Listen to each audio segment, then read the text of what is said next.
welcome back to my channel. My name is Tabitha Gabrielle, and today we're going to be doing a recent reads. I say it that way because I think the last recent reads that I did was back in June, and it's currently December.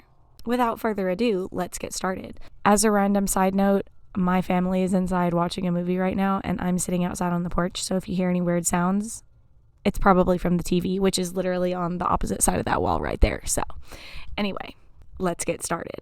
If you see me looking over, it's because my laptop is over here, and it is helping me be reminded of all the books that I did read. Starting back in August, I read A Natural History of Dragons by Brennan. And this book was delightful in every sense of the word. This is a book, the first in a series, that is talking about the adventures of Isabella, or Lady Trent. And in this world, she is this illustrious figure, this illustrious scientist who has studied dragons all of her life. And this first book is basically talking about her as a young woman, how she started out, how she became a dragon naturalist, I think is how she's described. Yeah, she's the world's most preeminent dragon naturalist. It's basically this woman who is super ahead of her time, and she is very interested in science and very interested in dragons, doesn't really have much interest in marriage or anything like that, and her father is not very supportive of this dream of hers. Thankfully for her, she finds this man who is very supportive of her dreams to become a scientist and a dragon naturalist and study dragons and all the things. And they both have this passion for dragons. And so guess what? They end up together. And it's totally okay because her dad and her mom love this guy. And she's like, hey, I love this guy too. What do you know? And so they end up striking out on these adventures together.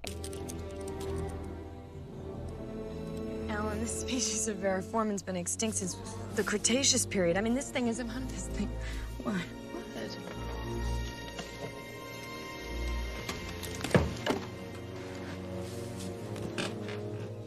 Long story short, a lot happens. A lot goes down in this. And those of you who love a good love story are going to feel a little disappointed at the end, okay? Like, I'm not going to say any spoilers, but it was kind of sad and disappointing at the end. I understand why the author did it, you know? Like, everything in this woman's life can't go perfectly, you know? She's got to have a few setbacks. I loved the vibe of this book. I loved the strong female character in Isabella. I loved that she had such a supportive husband and someone who was just willing to rally alongside her and support her dreams and support her mission and be right there with her and, like, had the same passions and stuff with her. And I just really loved their dynamics, the dynamics between Isabella and her husband. You very much have this atmospheric, like, the atmosphere wraps around you as the reader, and you really feel like you're traveling to these places with Isabella and her husband and their whole expedition. It's debatable if you'll see this ending as happy, but I enjoyed it. But also, you have to keep in mind, I love a good tragedy. But it's great. It's delightful. You should read it. Moving on to September, I read We Do Talk About It by Heather Lawless. I found out about this book because Heather was a speaker at a convention that I went to. And literally after walking out of the room from hearing her talk, I went to the bathroom and I ordered this book on Kindle. And it touched my heart very deeply. And I think that this should be a book that everyone reads. Like, regardless of the subject matter is something that you've dealt with personally, I can guarantee you know somebody who has dealt with it, and knowing how to speak to those people and knowing how to convey God's grace to those people is very important. It's crucial for growing the kingdom of God. And I think that Heather's approach to it and just the way that she comes at this issue and this situation is so needed. I would recommend it to you. Lovely. Okay, I'm back. Turned off the air conditioning. It's really wild that it's currently Christmas Eve and we have the air conditioning on. And I'm just sitting outside chilling. We're not having a white Christmas, that's for sure, in Tennessee. Where was I? Oh yes, I would recommend this book to anyone and everyone. Maybe depending on age, I would not recommend it if you're a super young reader, but I still think that readers 16 and up definitely can get a lot out of this book. And I also just realized that I just went on this whole spiel about this book and I didn't even tell you what it's about. So I'm going to read straight from the description what it's about. We Do Talk About It is a redemptive collection of stories from the front lines of ministries, where sexual trauma meets God's healing grace. Heather Lawless, founder of Reliance Ministries, has sat across from women wrecked by their choices, haunted by their pasts, and crushed by the weight of cultural lies about sex, identity, and worth. She's also lived it personally. This book isn't polished, it's honest. It's the kind of book that opens up conversation the church has avoided for too long. It's about purity culture, pornography, body shame, and the ache for love that leads so many down destructive paths. Shame doesn't get the final word, Jesus does. If you've ever felt like your story was too messy, too broken, or too much to be redeemed, this book is for you. It's time to talk about it, and it's time to heal. It's a short book. I read it front to back in a few hours. I highly recommend this book. Like I said, even if it's not something that you've experienced personally, you know somebody who has, and knowing how to talk to them and knowing how to come at this subject from a grace-filled biblical perspective is everything. So yes, highly recommend. The third book on this list is A Realm of Rebels by Tania Ibrahim. Tania is actually a real life friend of mine, and I was so delighted to read this book. Despite us being friends, though, I want to give you guys my full and honest thoughts on it. And I did a whole reading vlog if you missed that. So if you want my real-time thoughts, you can also go and watch that. So this book follows the adventures of Calexa Navos, who is a princess in the kingdom of ROE-KA-VAH. ROE-KA-VAH. She's got two sisters. She's the second middle child. She's the middle child, the second born child. I really loved the sisterhood dynamics that are demonstrated throughout this book. You can tell that each sister has a very distinct personality and a very distinct role within the story, and I really appreciated that. I love stories about siblings anyway, so I do feel like this book had a lot of loose ends that were not tied up at the end, but it makes sense because it's the first in a trilogy, and Tania has not written all of these books yet, so I'm patiently waiting for the second book to come out. I very much enjoyed the story that's set up in this and the different world dynamics. Like, the different people groups are explained and divided very well. There's another kingdom, and you're also following one of the brothers in this kingdom, and basically his older brother, who is set to be the king of that kingdom, ends up marrying one of Calexa's sisters, and it feels like everything for them in their life goes downhill from there. And Mia is just so gracious and such a lovely butterfly of a character. I love her so much. But then it's like, you'll see if you watch my reading vlog on this book, you'll see what I mean. I'm still wondering what happened to Mia at the end, okay? Just answer the question, okay? Please don't play with me right now. I definitely recommend you read this book, but also if you wait until all of the books are released, or at least the second book is released, I totally understand. And there's also this other storyline about the Flame Keeper's journal that her dad, who's passed away, gave to her, and she's trying to figure out the significance of this Flame Keeper's journal. And yeah, there's just a lot going on, and I loved it, and you should totally read it, but I'm also like, where's Mia? The fourth book on this list is the second book in the little dragon book that I read that I talked about at the very beginning.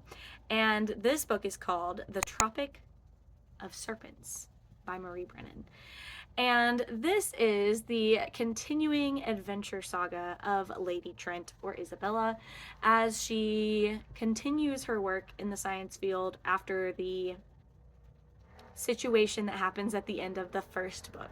She's kind of also experiencing motherhood for the first time in this book, and you don't really see the child that much because she doesn't really feel connected as a mother to her child, which I know some women deal with. I really liked that it's got that kind of reality tied into it, but she's really more focused on her work than she is on being a mom. But at the end of this book, she kind of like is discovering the importance of the role of being a mom. I haven't started reading the third one yet, but I plan on continuing the series because I really did enjoy it. The place that they go to and they travel to in this book is completely different than the first book.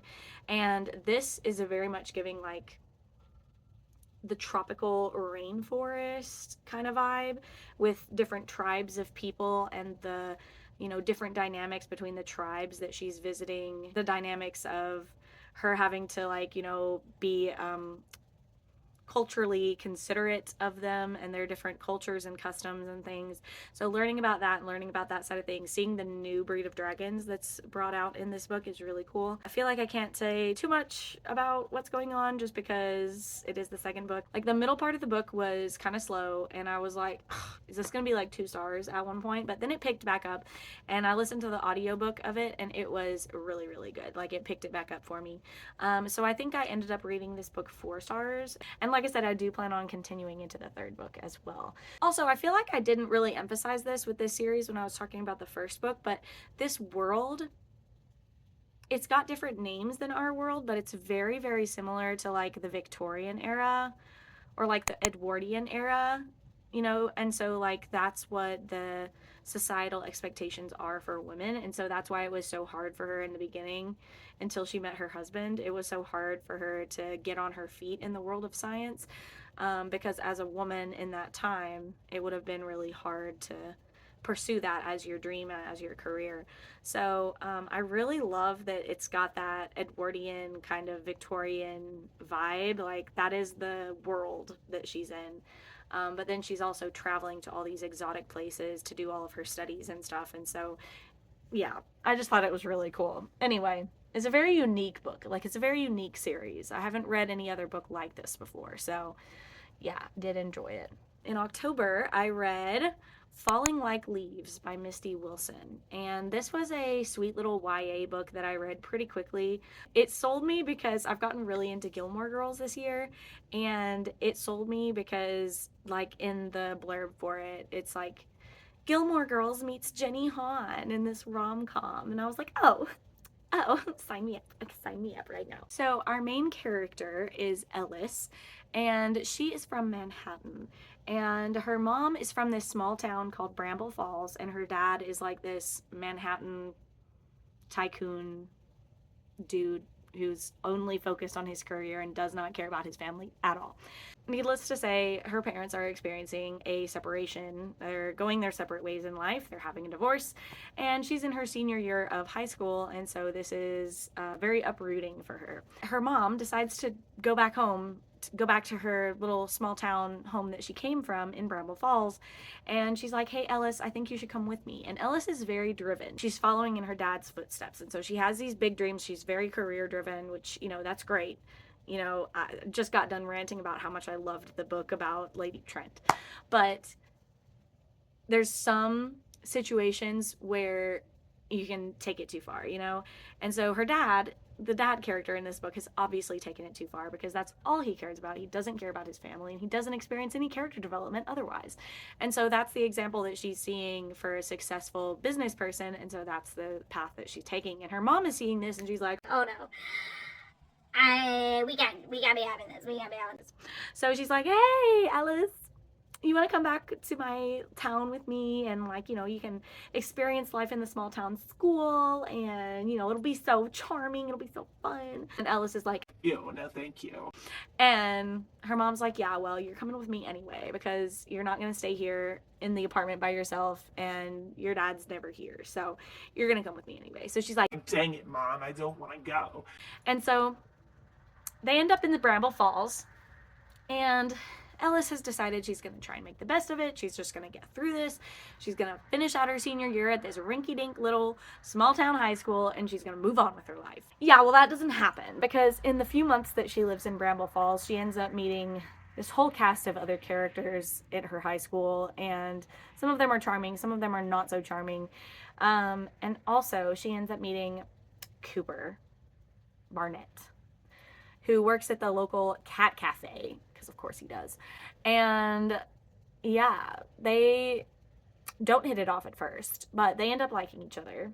And it's all history from there. I will say the characters read a little bit juvenile at times. They are in high school, though. I have to remember that.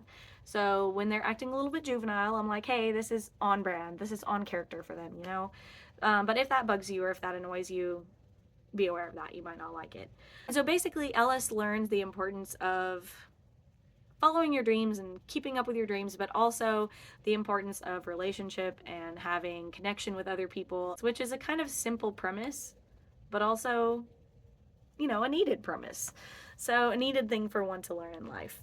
As far as like content warnings, it's clean. There's a lot of like, oh, he's so cute. Oh, he's so handsome. I think there's like a couple pieces of language, like when a horse like steps on his toes or something, like there's an explicitive that is yelled. But overall, it's very clean. There is an androgynous character in this book who is a pizza delivery person, and also one of the friends in the friend group at her high school. So yeah, just be aware of that, I guess. I think I rated it 4 stars overall. It was a fun book. It was perfect for fall. It was very Gilmore Girls vibes. Great, moving on. Next in October, we have Of Sea and Smoke by Gillian Bronte Adams. It's the second book after Of Fire and Ash, which I read earlier this year. This is another one of those books. It's like there's so much going on. It's hard to keep up with all the different things that are going on with all these different characters, because there's 3, if I remember correctly, 3 character POVs that you're following. And each one is set in a very different area, a very different part of this world, this realm. Kind of keeping up with the storyline and the thread in each area is kind of difficult at times. But it was very well done. You can tell that the author really thought through this world building. Again, I'm like, how much can I say? Because it's the second book. Basically, our main character,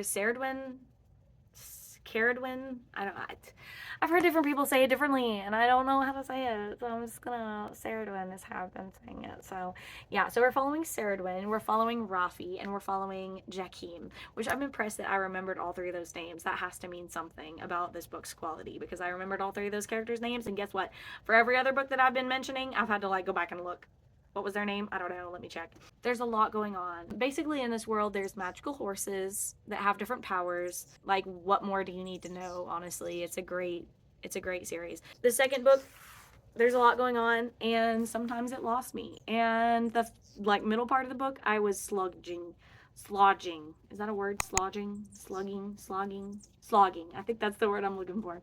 I was slogging through the middle part of this book because it does move so slow at times. I think I ended up rating it 4 stars. I was thinking it would be 2 at one point because it was slow in the middle, but trust me, it picks back up.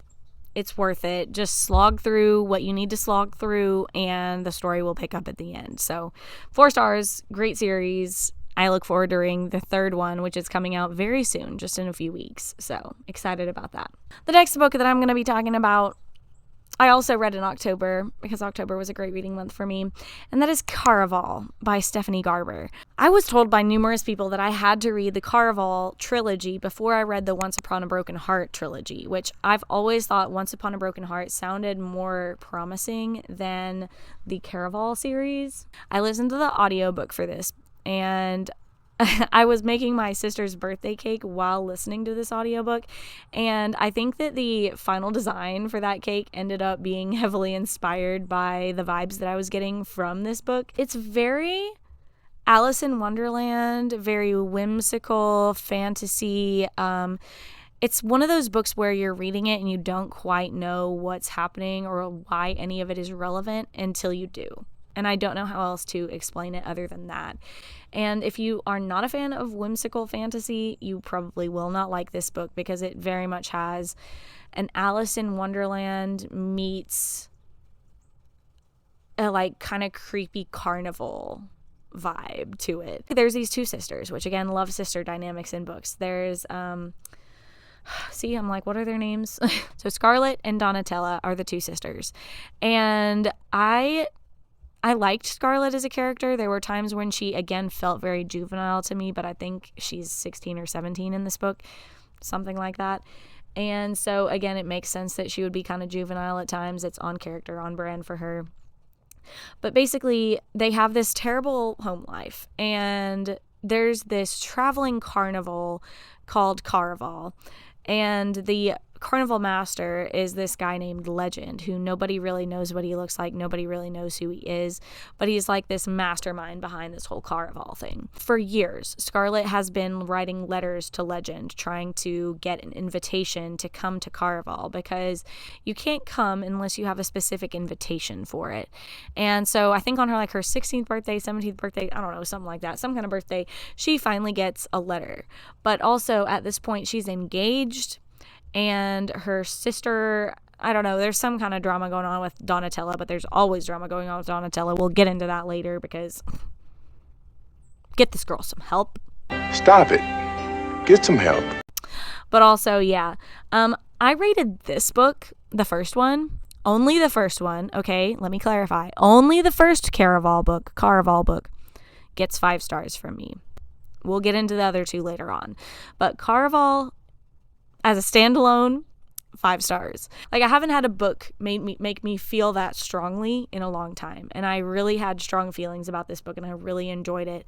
And I would recommend this one. It's got content. It's got a lot of noticing his abs, and he's so beautiful, and oh my gosh, that kind of stuff.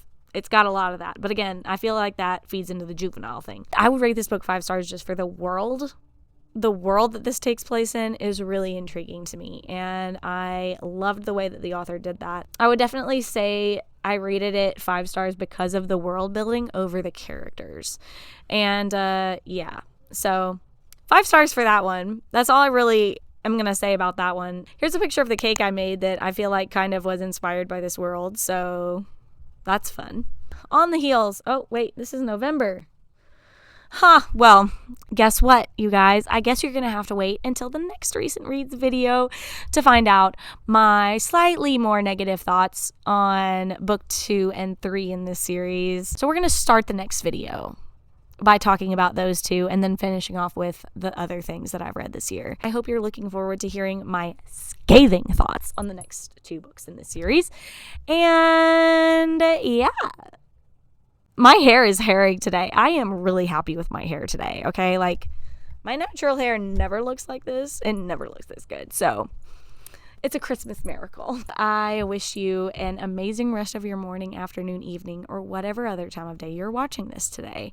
I also want to film a favorites of 2025 video. I feel like that would be really fun. I've seen some other people do that, and I just really love that idea. So, I might do something like that as well. And then we're also gonna do, for the 3rd year in a row now, we're gonna do 1-sentence summaries on all of the books that I read this year, which I think is about the same as last year, but should be fun. So that's some upcoming content for you guys to be looking out for. That's all for today, so I will see you next time, and bye-bye.